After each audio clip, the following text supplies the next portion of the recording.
cordero y el león, todos se postrarán ante ti.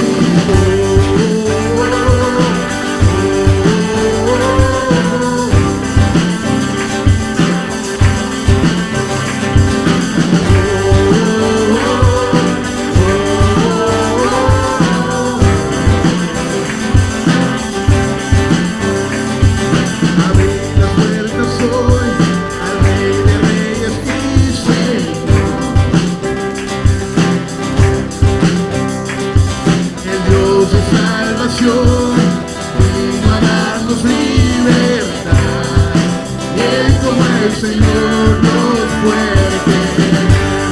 Él es el león, león de Judá.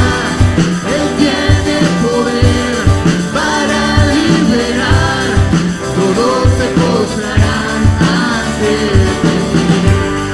Él es el Cordero, Cordero inmolado, su sangre en la cruz borró mi pecado. Todos se postrarán ante el Cordero y el león, todos se postrarán ante ti.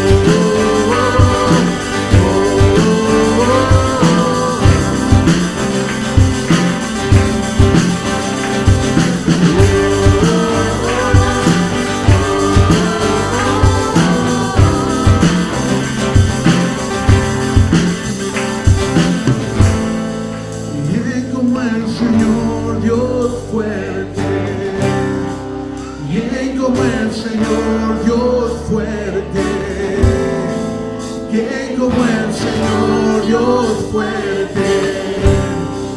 bien como el Señor Dios fuerte, bien como el Señor Dios fuerte, bien como el Señor. Él es el león, león de Judá. Él tiene poder para liberar, todos se postrarán ante ti. Él es el Cordero, Cordero inmolado, su sangre en la cruz borró mi pecado. Todos se postrarán ante el Cordero y el león, todos se postrarán ante ti.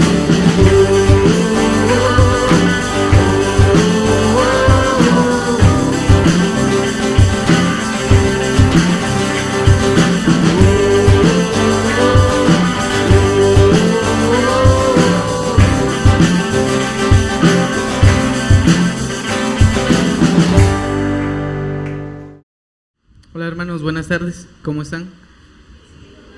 Bien, con algo de calor, ¿verdad? Bueno hermanos, vamos a seguir con el culto y les voy a pedir que abran sus Biblias en Isaías capítulo 43, del versículo del 1 al 13. Cuando tengan ya la lectura, se pueden poner de pie, por favor. La lectura la vamos a hacer de manera alternada, yo inicio y de ahí ustedes y al final nos unimos todos juntos.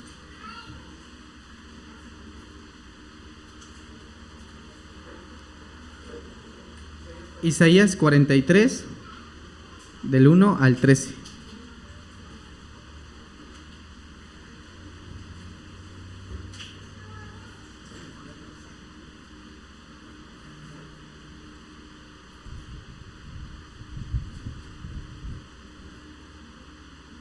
La palabra de Dios dice así: el único Salvador de Israel. Pero ahora así dice el Señor, el que te creó, Jacob, el que te formó, Israel, no temas que yo te he redimido, te he llamado por tu nombre, tú eres mío.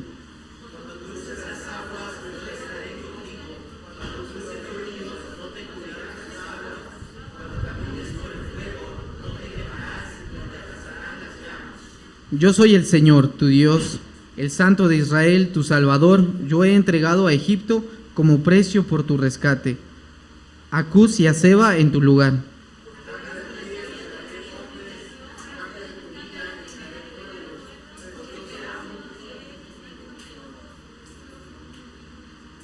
No temas, porque yo estoy contigo, desde el oriente traeré a tu descendencia, desde el occidente te reuniré.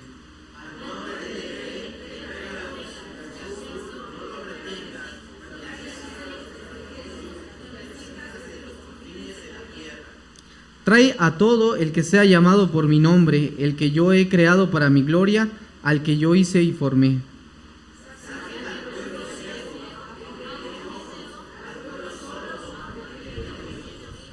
Que se reúnan todas las naciones y se congreguen los pueblos. ¿Quién de entre ellos profetizó estas cosas y nos anunció lo ocurrido en el pasado? Que presenten a sus testigos y demuestren tener razón, para que otros oigan y digan, es verdad.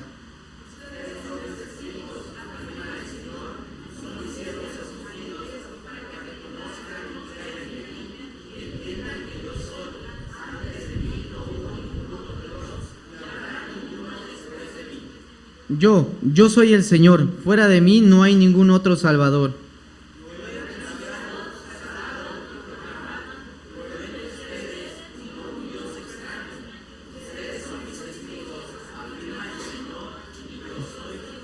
Todos juntos, desde los tiempos antiguos, yo soy, no hay quien pueda librar de mi mano, lo que yo hago, nadie puede desbaratarlo. Amén. De esta forma le damos el tiempo al pastor Raúl, que trae el mensaje el día de hoy. Yo quiero preguntarles, hermanos, no sé si hay alguien de ustedes que de pronto se ha encontrado ante una situación de que alguien lo acusa injustamente, o ¿cómo se llama cuando dan falso testimonio en contra de alguien? Calumnias. Si lo han calumniado, se debe de sentir feo. Bueno, creo que yo no he estado en una situación como esta, pero sí debe ser una situación muy difícil de soportar. El problema está de que si de pronto nosotros nos hemos encontrado también en alguna situación donde nos toca decir la verdad, pero si yo digo la verdad puede salir afectado mi amigo o algún familiar y mejor decido no decir la verdad. Bueno, espero que me estén entendiendo. En diferentes ocasiones podemos encontrarnos en una situación como esta, de que a mí me corresponde dar testimonio de la verdad. Pero si yo no estoy convencido de que debo creer y debo decir la verdad, de pronto puedo caer en alguna situación donde soy tentado a no decir la verdad o a decir mentira. Yo espero que no sea nuestro caso y que no nos encontremos en una situación como esta, porque a veces es difícil cuando se pone de por medio tal vez intereses personales, intereses que pueden afectarme, y entonces decido no decir una verdad, porque si yo digo la verdad podría salir afectado yo o podría salir afectado a alguien que yo quiero, y no quiero que salga afectado. Hay situaciones, hay momentos cuando la verdad es atacada. Y entonces, ¿qué debemos hacer ante una situación como esta? Hoy quise compartir con ustedes este sermón cuando la verdad es atacada, y le puse ahí parte 1 porque no es todo el capítulo que vamos a ver, es muy largo. Entonces vamos a ver únicamente los primeros 16 versículos del libro de Hechos que estamos estudiando. Hace 20 días nuestro hermano Wilmer nos compartió el último sermón de Hechos. Después vinieron los días de Semana Santa, hicimos una pausa con la historia del apóstol Pablo y hoy la vamos a retomar. Hechos capítulo 24 versículos 1 al 16, cuando la verdad es atacada, parte 1. Bueno, para entrar en contexto y recordar un poquito de qué es lo que estamos estudiando, en esa última predicación que nos compartió el pastor Wilmer, nos recordó que el apóstol Pablo fue puesto a disposición. Bueno, lo agarraron los judíos, los líderes judíos revoltosos, hicieron un motín allí, lo estaban golpeando. De pronto llega el comandante Lisias, un comandante romano, y lo rescata, se lo lleva preso, Y entonces en el capítulo 23, en los últimos versículos del capítulo 23 que vimos en esa ocasión, encontramos a Pablo preso. Ahí se quedó Pablo, a disposición del gobierno romano. Recordemos que era el imperio romano que gobernaba en ese tiempo, que estaba sobre todos los pueblos. El imperio romano había conquistado ya muchos países, ciudades, naciones, y entonces en el caso de los judíos no eran una excepción. Ellos también estaban bajo el control del imperio romano. Hasta ahí nos quedamos entonces hace 20 días, y para poder proteger la vida del apóstol Pablo, entonces Dios sigue obrando. ¿De qué manera? Estos líderes judíos querían matar a como diera lugar al apóstol Pablo. No sé si ustedes recuerdan que hasta se hicieron un juramento. Dijeron, no vamos a comer hasta que le demos muerte. ¿Se acuerdan? Pobrecitos, decía el pastor Mac, ¿verdad? Quién sabe cuánto tiempo se quedaron ayunando porque no les fue posible esto. Pero ellos se propusieron, no vamos a comer hasta que le demos muerte a Pablo.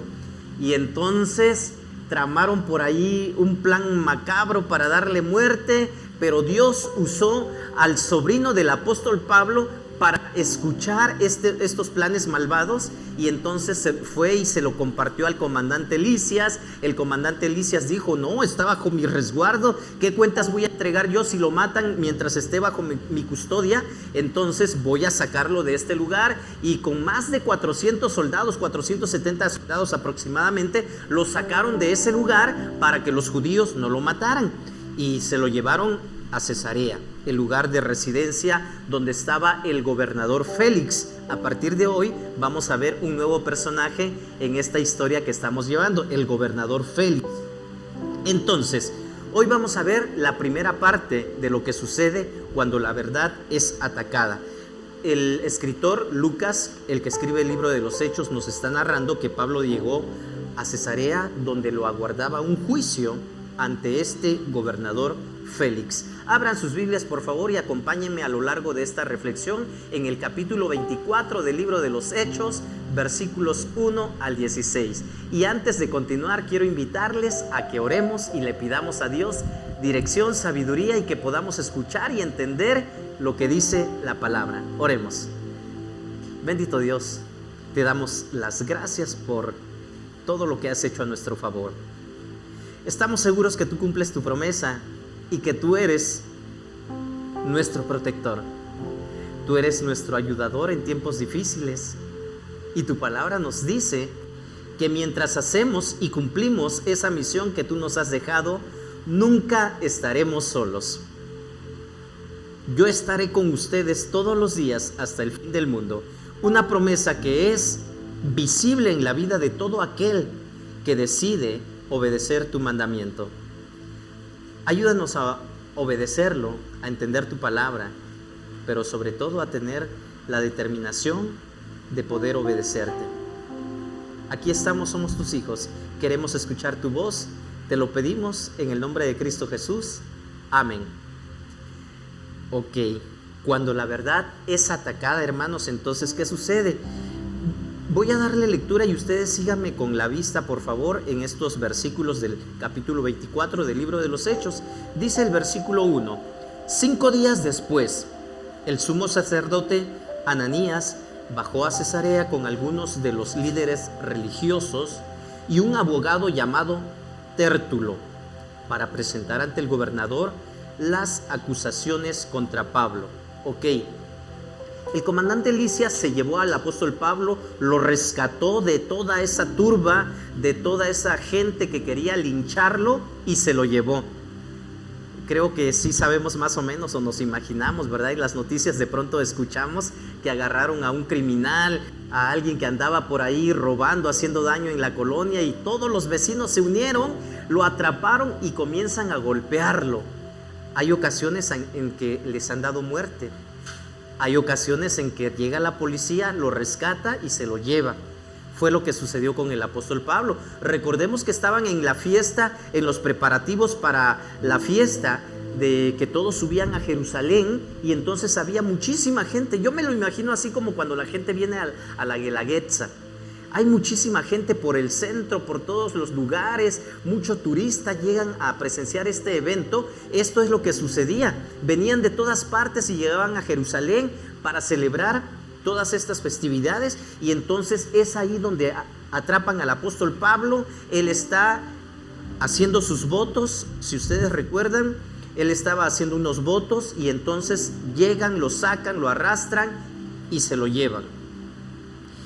El liderazgo judío ya no pudo hacer otra cosa porque se lo llevaron, pero dijeron, a ver, no, esto no se va a quedar así. Nosotros nos propusimos darle muerte a Pablo y no vamos a descansar hasta que le demos su merecido. Entonces organizaron una comitiva, esto es lo que dice el versículo 1, que bajó el sumo sacerdote Ananías con algunos de los líderes religiosos y se llevaron a un abogado. La Reina Valera de 1960 traduce a un orador. Bueno, la NBI nos dice que era un abogado, alguien que iba a hablar por ellos. Era algo así como su fiscal que iba a acusar al apóstol Pablo. Entonces llevaron a esta persona a la corte del gobernador Félix. Nos recuerda esto, hermanos, que ellos no se andaban con rodeos y querían lograr su cometido a como diera lugar. Versículos 2 al 4 dice: cuando se hizo comparecer al acusado, Tértulo expuso su caso ante Félix. Comienza: excelentísimo Félix, bajo su mandato hemos disfrutado de un largo periodo de paz y gracias a la previsión suya se han llevado a cabo reformas en pro de esta nación. En todas partes y en toda ocasión reconocemos esto con profunda gratitud, pero a fin de no importunarlo más, te ruego que con la bondad que lo caracteriza, nos escuche brevemente. Me pongo a pensar, ¿hasta dónde llegan las personas para lograr su cometido? Hay un historiador romano que se llamó Tácito, y Tácito escribe acerca del gobernador Félix, de este gobernador que está al cual el apóstol Pablo va a comparecer ante él. Se llamaba Antonio Félix, y se dice que Antonio Félix anteriormente fue un esclavo.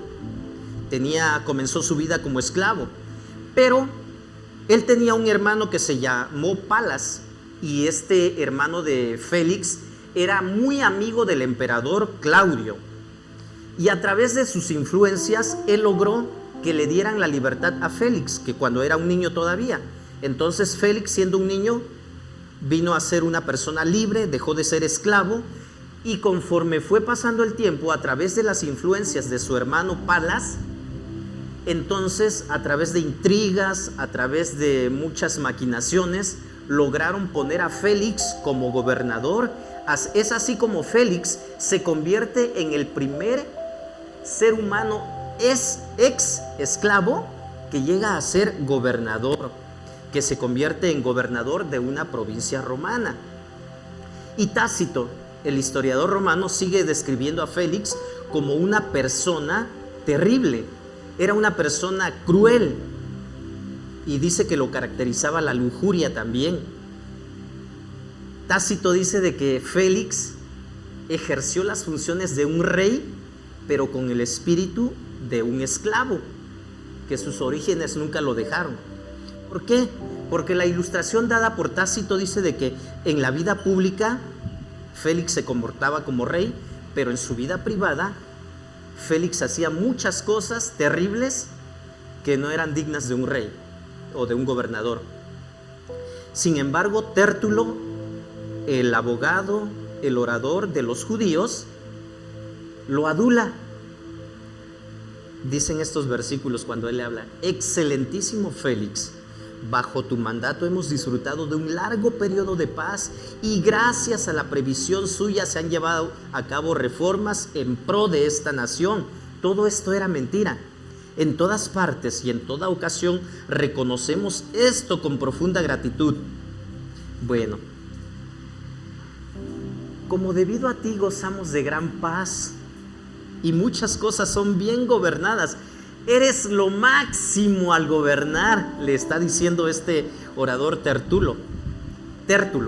En realidad, sí había paz en ese momento en el que ellos están hablando, o en el que el apóstol Pablo está compareciendo ante Félix, pero esto se había logrado gracias a que Félix, con suma crueldad, con suma brutalidad, aplacaba cualquier intento de rebelión. Era terrible. Entonces no era así como que él lograba la paz mediante algo bueno, mediante acciones justas. No, él era un tirano, y por eso es de que la gente ya no se atrevía a levantarse. ¿Qué era lo que sucedía entonces? Los judíos, en vez de gozar de una paz y tranquilidad, en realidad vivían con miedo. No es lo mismo, ¿verdad? Alguien que vive con miedo no puede disfrutar de paz, ¿o sí? ¿Se puede tener miedo y paz al mismo tiempo? No, una persona con miedo está siempre temerosa, está pensando qué va a suceder, qué podría ocurrir. Y esa es la manera en que vivían los judíos en ese tiempo. Entonces, los judíos y muchos otros ciudadanos en realidad vivían con temor, con terror. Habían visto el horror de lo cual era capaz de hacer Félix. Y no era verdad de que vivían agradecidos, como decía Tértulo aquí en este lugar. En particular, recuerda Tácito que él ordenó la masacre de miles de judíos ahí en ese lugar, en Cesarea, además de muchas casas judías saqueadas por soldados romanos. ¿Y a qué vamos con todo esto, mis hermanos? La adulación es un pecado. La adulación es un pecado que no pasa desapercibido en la palabra de Dios.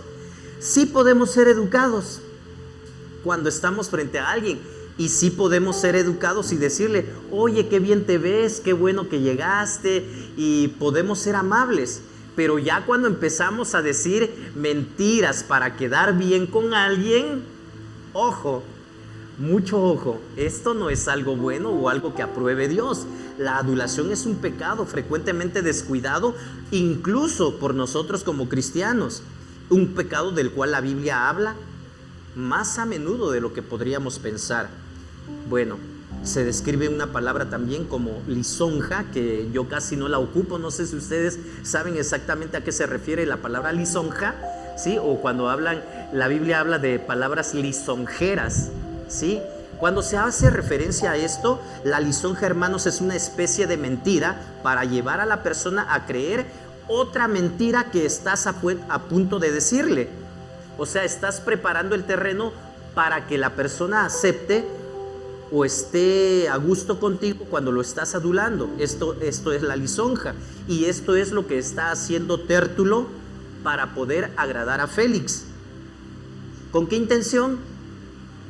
Para dejar en mal al apóstol Pablo, y para que Félix diga: ah, no, pues estos buenos, bondadosos judíos me aprecian, me quieren, entonces voy a hacerles caso a lo que ellos están presentando. Veamos qué sigue diciendo el versículo 5 y el versículo 6 del libro de los Hechos. No cierren sus Biblias, mis hermanos, porque estamos leyendo ahorita este pasaje. Ok, los cargos en contra de Pablo. Vamos a ver. Versículo 5 entonces. Hemos descubierto que este hombre es una plaga que por todas partes anda provocando disturbios entre los judíos.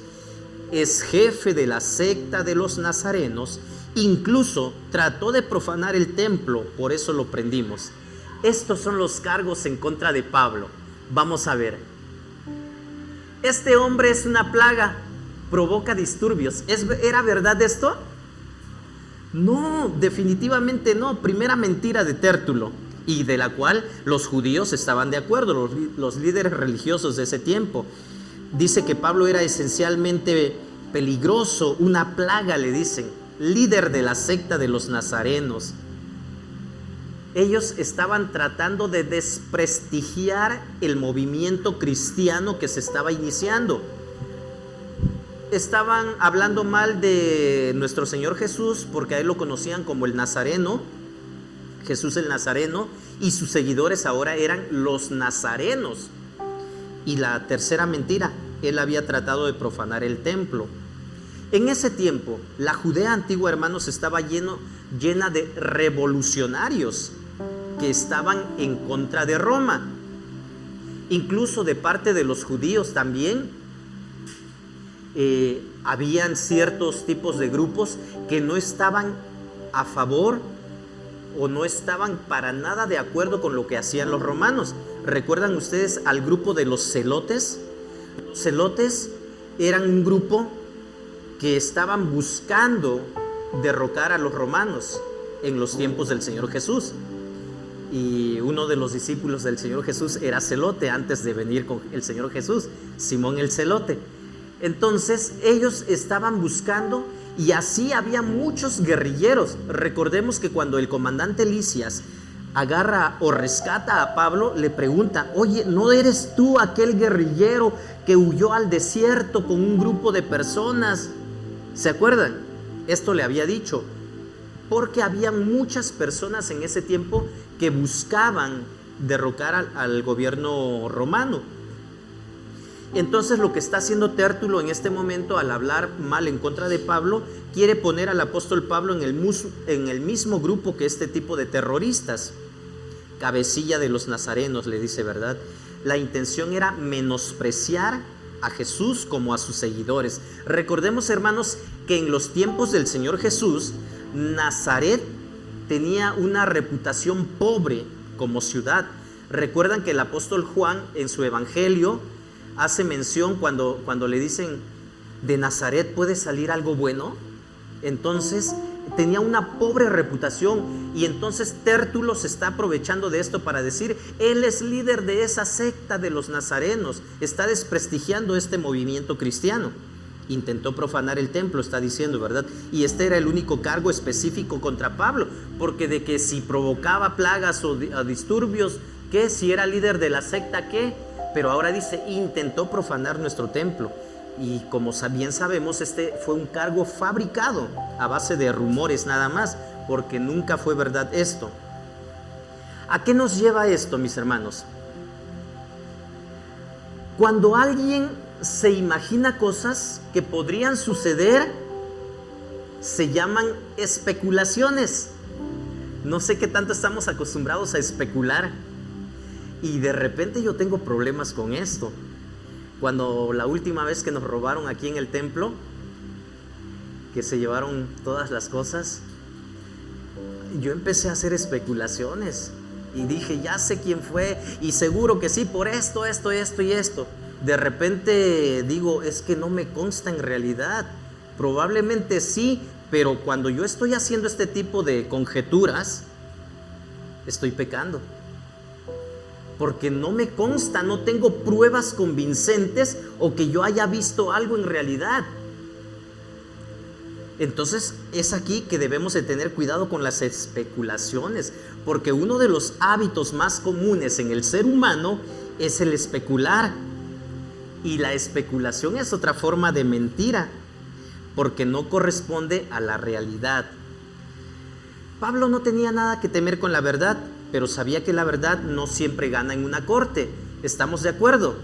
Muchas personas van a juicio, ¿y qué creen? ¿Siempre se hace un juicio justo? No, sinceramente no. Nuestras autoridades, nuestra sociedad está corrompida, que nada nos garantiza que cuando tú vayas a un juicio, ese juicio vaya a ser justo, ¿verdad?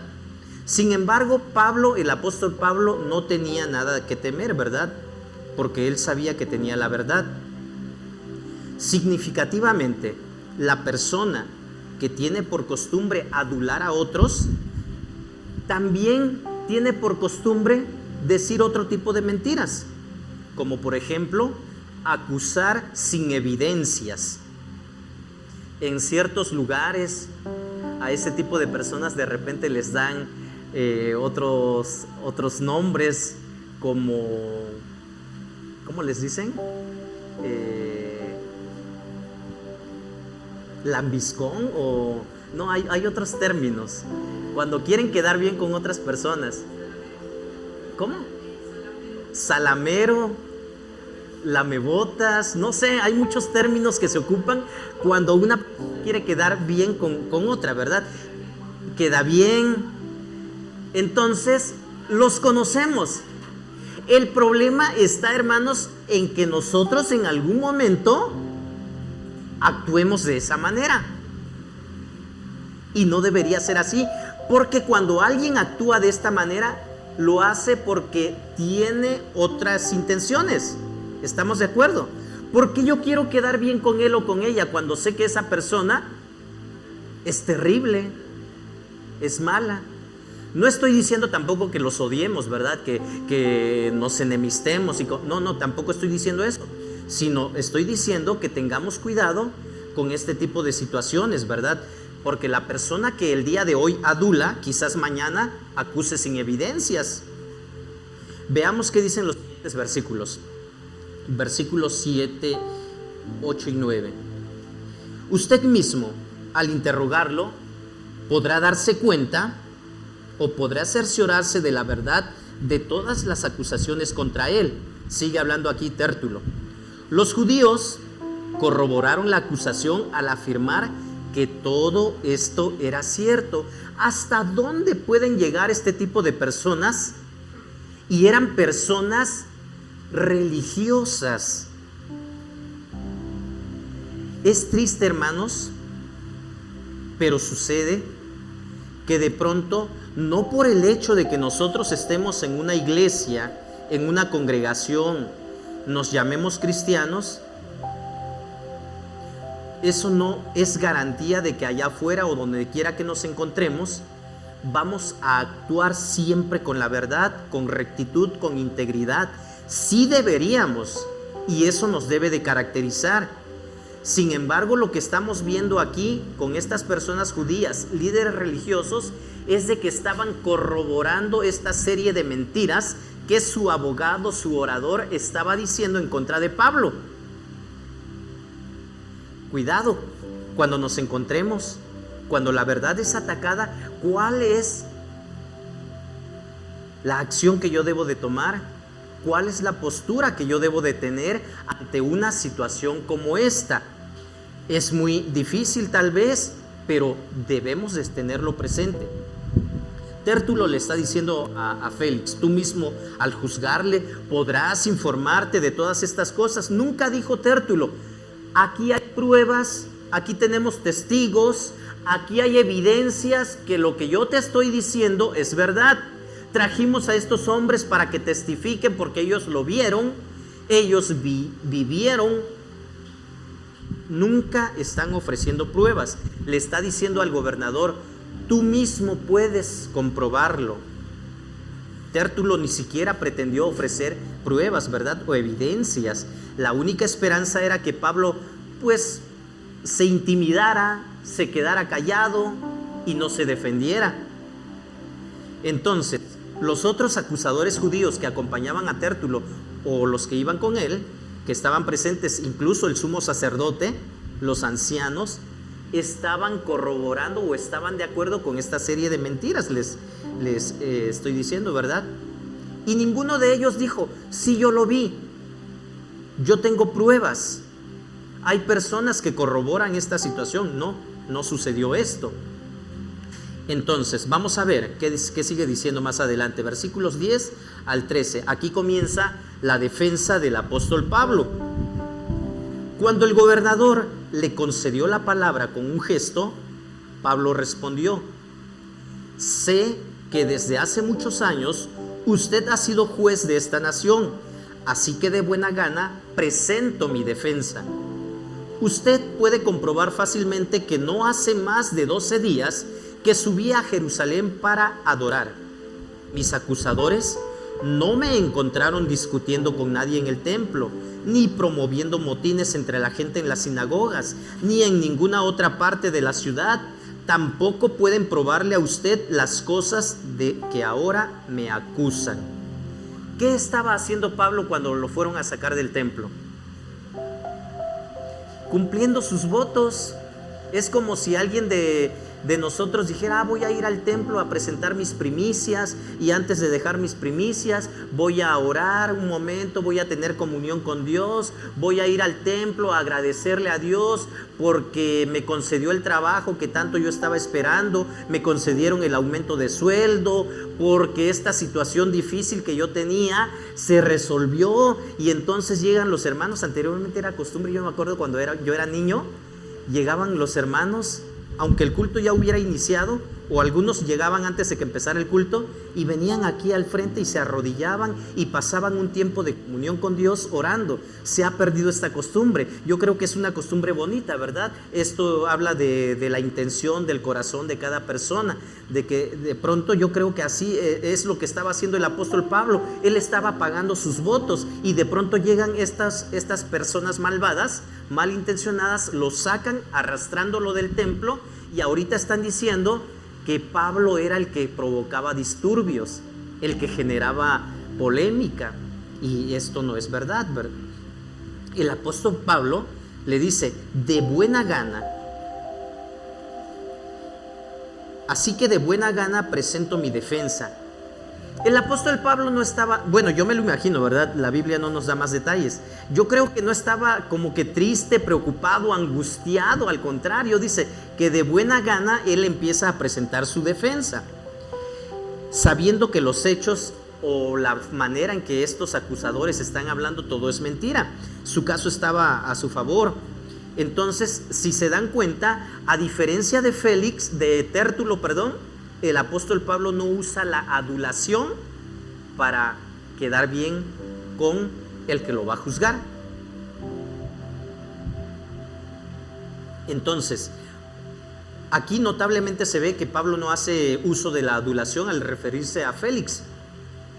Y le dice, ¿sabes qué? Estos hechos de los cuales ellos me están acusando sucedió la semana pasada, hace 15 días, hace menos de 12 días. Y cualquiera puede dar evidencia que lo que yo estoy diciendo es verdad. Los acusadores de Pablo no dieron testimonio para decir o confirmar que era realidad lo que ellos estaban diciendo, que él estaba amotinando a la multitud. No había pruebas para este tipo de acusaciones. Sigue hablando el apóstol Pablo en el versículo 14. Sin embargo, esto sí confieso, que adoro al Dios de nuestros antepasados, siguiendo este camino que mis acusadores llaman secta. ¿No les ha ocurrido, hermanos, que de pronto alguien les dice, sí, la iglesia allá donde tú vas se llama una secta, es una secta? No saben ni lo que es una secta.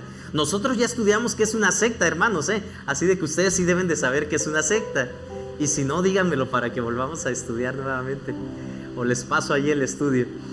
Bueno, el apóstol Pablo les está diciendo, yo adoro al Dios de nuestros antepasados, siguiendo este camino que mis acusadores llaman secta, pues estoy de acuerdo con todo lo que enseña la ley y creo lo que está escrito en los profetas. El apóstol Pablo les está diciendo, ¿saben qué? Nosotros tenemos nuestras propias creencias. Esos judíos tienen sus antepasados que les enseñaron la ley y los profetas. Yo adoro a ese Dios, yo sigo este camino, yo no me he desviado para nada. Entonces, tengo en Dios la misma esperanza que estos hombres profesan, de que habrá una resurrección de los justos y de los injustos, de cristianos y no cristianos, creyentes o incrédulos. Va a haber una resurrección. Esto es lo que el apóstol Pablo está diciendo, lo que nosotros creemos también. En todo esto, procuro conservar siempre limpia mi conciencia delante de Dios y de los hombres. Hermanos, esto es algo muy importante. Muchas veces nosotros podríamos querer quedar bien con las personas que nos miran, con las que están a nuestro alrededor, pero quedamos mal con Dios, porque se nos olvida que Dios nos está mirando y que Dios está en todas partes, y aunque nosotros no lo podamos ver, Dios está mirando cada acto, cada acción que tú y yo estamos realizando en todo momento y en todo lugar. Incluso Dios conoce nuestros pensamientos. Y el apóstol Pablo aquí les está diciendo, ¿saben qué? yo tengo mi conciencia limpia, procuro conservar siempre limpia mi conciencia delante de Dios y de los hombres. Cuando alguien tiene limpia su conciencia delante de Dios, lo segundo se da de forma natural, de forma automática. Si yo tengo limpia mi conciencia delante de Dios, voy a estar limpio delante de todos los demás. ¿Sí? ¿Estamos de acuerdo? Es como cuando en un matrimonio, ¿verdad? Decimos o recomendamos a los jóvenes, y también en el matrimonio aplica: busca a alguien que ame a Dios. Ya sea si estás buscando novio o novia, busca a alguien que ame a Dios, porque si ama a Dios, como consecuencia te va a amar a ti. Pero si buscas a alguien que te ame a ti y que no ame a Dios, probablemente sucedan otras cosas después. No sé si me estoy dando a entender. Entonces, primero debemos de tener limpia nuestra conciencia delante de Dios. Aquel que tiene limpia su conciencia delante de Dios, lo demás viene por consecuencia. Yo no puedo tener limpia mi conciencia delante de Dios y estar haciendo cosas que a Dios no le agradan y decir que estoy bien delante de Dios. ¿Sí me estoy dando a entender? Entonces el apóstol Pablo eso es lo que les está diciendo a todos los que están en la corte o en ese juicio en ese momento. El apóstol Pablo puso en claro que él en ningún momento había abandonado al Dios de sus padres o la ley de los profetas. En lugar de eso, él está actuando en cumplimiento de esta ley, de estos profetas. Y Tértulo, por el contrario, está difamando, está calumniando y está llamando al cristianismo una secta. La secta de los nazarenos. Pablo lo llamó el camino, y en algún tiempo a los primeros cristianos se les llamó también los del camino. Había un grupo, un mariachi creo, cristiano, que se llamaban los del camino. Bueno, ustedes ya no lo vieron, hace algunos años había. Tal vez los que tengan mi edad o mayores que yo sí saben de qué estoy hablando. Pero a los cristianos se les conocía al principio como a los del camino también, porque recordemos que Jesús afirmó ser el camino, la verdad y la vida. Sí, entonces los seguidores del camino, los seguidores de la verdad, los seguidores de la vida, los seguidores de Jesús, en pocas palabras. Entonces, la resurrección de los muertos era creído por la mayoría de los judíos más devotos en el tiempo del apóstol Pablo, aunque había un grupo de los saduceos, que también ya lo vimos en el capítulo 23, que no creían en la resurrección de los muertos. Este era un grupo de los saduceos. El apóstol Pablo les está diciendo: ¿saben qué? Me están juzgando por esto, porque yo creo en la resurrección de los muertos. No sé si se acuerdan. No recuerdo si fue el pastor Wilmer o el pastor Mac que le tocó hablar sobre esta parte, donde se empezaron a pelear ellos, los fariseos, contra los saduceos por esta situación, y dejaron a Pablo abandonado por un momento. Y Pablo sabía, ¿verdad?, que ni siquiera ellos mismos se ponían de acuerdo. El apóstol Pablo creía firmemente en una resurrección tanto de justos como de injustos. Esto es lo que dice este pasaje. Y la idea del sueño del alma o la aniquilación de los injustos no es precisa en las enseñanzas que tenemos en el Nuevo Testamento. Sin embargo, sí sabemos que va a haber un juicio, va a haber una resurrección, y entonces van a resucitar los justos y los injustos y todo ser humano. Ok, ¿qué pasa con esta participación de Pablo, con esta introducción del apóstol Pablo? La introducción del apóstol Pablo fue corta. ¿Sabes qué, gobernador? Sabemos que desde hace muchos años tú has estado gobernando, y con mucho gusto voy a presentar mi defensa. Es lo único que le dice Pablo. No le dice: gobernador, usted que es bondadoso, usted es amable porque me está permitiendo, gracias, le agradezco. O sea, no tenía el apóstol Pablo por qué quedar bien, y tampoco pues mirarlo mal, ¿verdad? Lo que les acabo de decir, cuando sabemos o conocemos de personas injustas o malvadas, pues Dios las va a juzgar en algún momento, ¿verdad? La introducción de Pablo entonces fue corta, sin lisonja, su defensa también fue corta. ¿Saben qué es lo que sucede? Hace algún tiempo, un mes atrás creo, me enteré de algún problema con algunos hermanos pastores. Había una persona que los estaba difamando y me mandaron algunas capturas para decirme, ¿sabes qué está pasando esto? Y la persona que difamaba se describía a sí misma como una persona íntegra, recta, soy profesional, yo he hecho esto, yo es lo otro, y ellos están mal. Y entonces yo al leer un montón de cosas, lo primero que vino a mi mente fue, cuando una persona es recta, íntegra, bondadosa, no tiene que andarlo proclamando a los cuatro vientos. ¿Estamos de acuerdo? Sus hechos lo delatan. Sus hábitos, su forma de ser por sí mismo habla.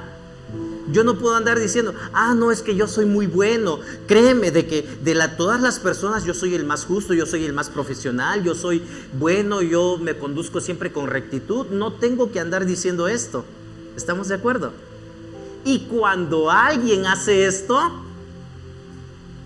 es porque está haciendo todo lo contrario y cree que con sus palabras va a limpiar su imagen o va a ganar más adeptos que confíen en él o en ella. Esto es lo que está sucediendo. Cuando alguien habla mentira, ocupa muchas palabras, dice demasiadas cosas para tratar de convencer a los otros de que él es o ella es una persona buena, ¿verdad? Entonces, mientras menos verdad hay en una persona, más palabras necesita para su defensa. La mentira necesita de muchas palabras porque no tiene fuerza, no tiene respaldo, y la verdad siempre tiene un poder intrínseco y va a estar siempre respaldado por Dios. ¿Estamos de acuerdo? Siempre que digamos la verdad, vamos a estar respaldados por Dios. Esto es una verdad. Dios no puede respaldar a alguien que se está conduciendo con mentiras. Y tengamos cuidado, porque a veces alguien dice, ay, pero es una mentirita blanca, ay, pero es que no pasa nada, y es que bueno, pueden suceder muchas cosas. Por eso el hombre veraz pues habla poco. Fue lo que sucedió con el apóstol Pablo. En general, el Señor Jesús, recordemos que cuando fue juzgado, dice el libro del profeta Isaías que estamos estudiando en la escuela bíblica dominical, que enmudeció y no abrió su boca. Muchas veces es mejor quedarnos callados, aunque es muy difícil. Cuando alguien empieza a decir cosas que mal entendió o que está tratando de decir cosas que no son ciertas, yo batallo bastante y quiero hablar y decirle, ¿sabes qué? Y esto no es así. Sin embargo, dice que el Señor Jesús, cuando estaba siendo juzgado, enmudeció y no abrió su boca. Isaías 53:7. El apóstol Pablo hizo lo mismo. Dejó que estas personas hablaran y dijeran esta serie de mentiras, y cuando le tocó hablar a él, lo hizo corto, de forma directa, breve y concisa. Ok, cuando la verdad es atacada, mis hermanos, debemos estar alertas y debemos de tener presente qué es lo que está sucediendo. Quiero ir concluyendo. Ok, cuando la verdad es atacada, hermanos, en primer lugar, los cristianos no deberíamos ser tímidos o avergonzarnos acerca de la verdad o de la evidencia. A veces algún cristiano puede callar, una porque es demasiado tímido o porque su testimonio no respalda lo que quiere comprobar. No sé si me están siguiendo, si me estoy dando a entender, yo espero que sí. Ok, entonces cuando la verdad es atacada, los cristianos, hermanos, no deberíamos ser tímidos o avergonzarnos acerca de la verdad o de la evidencia. Si realmente estamos siguiendo a Dios, la verdad y la evidencia son nuestros amigos y no nuestros acusadores. La verdad siempre sale a la luz. Ok, espero que estemos todos de acuerdo.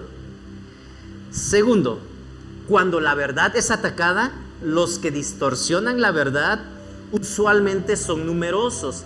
Son más las personas que hacen caso a la mentira que los que deciden seguir una verdad, ¿sí? Los que andan en la verdad. ¿Por qué? Porque el ser humano tiene la condición pecaminosa o la inclinación a hacer lo malo.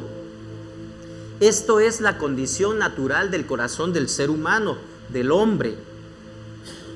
Bueno, ahora debo de decir del hombre y de la mujer, ¿verdad? Porque si no, bueno, creo que no sucede aquí en el templo, en la iglesia, ¿verdad? Pero allá afuera sí hay que especificar, porque si no, algunos se ofenden. Cuando la verdad es atacada, la mentira y la lisonja frecuentemente van de la mano. Una persona aduladora tiene otras intenciones, porque el acusador por excelencia es el padre de la mentira. ¿Estamos de acuerdo?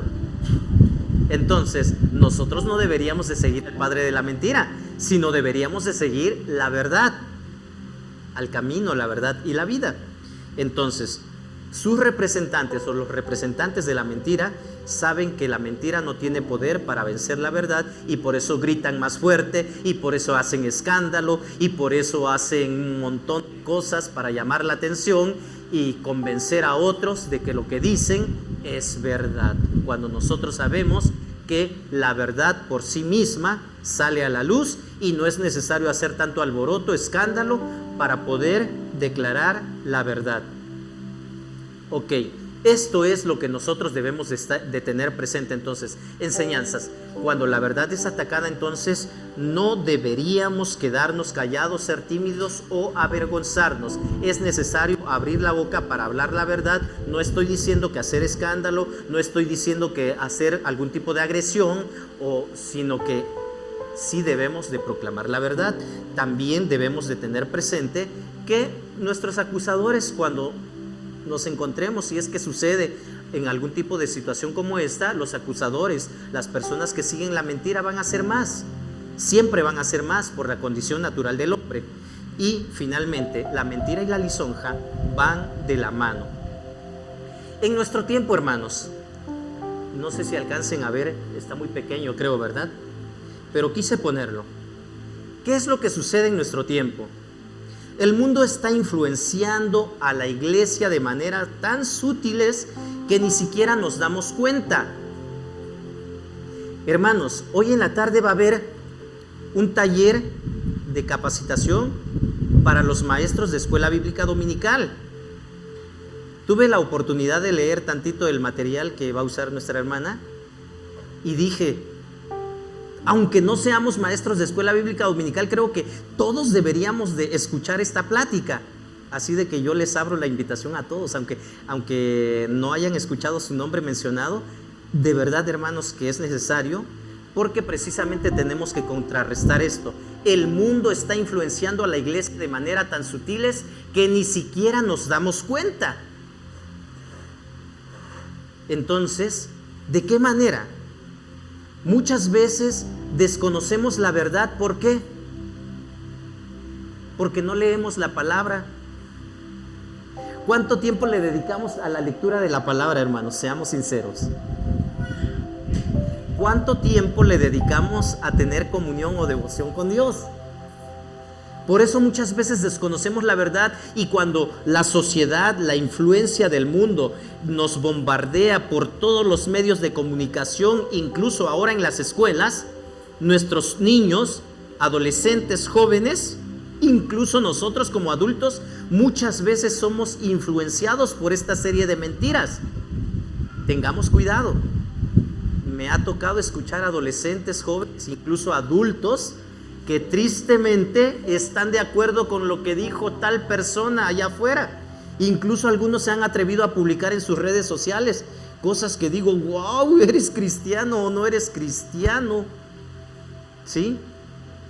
Entonces tengamos cuidado, hermanos, porque podríamos estar mal influenciados y debemos de tener presente. El posmodernismo presenta también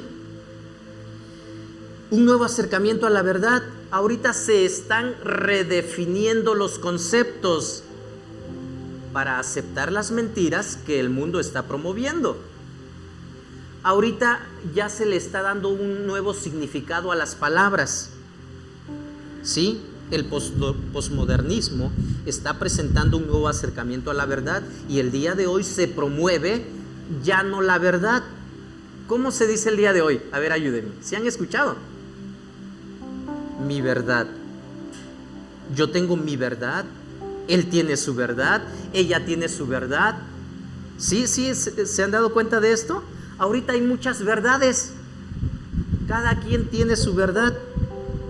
Las posturas cristianas en cuestiones como las prácticas homosexuales, el aborto libre, la eutanasia, los derechos laborales están siendo atacados bajo las acusaciones del fanatismo. Si tú te atreves a hablar en contra de esto, te acusan de fanático, te acusan de muchas otras cosas, de intolerante.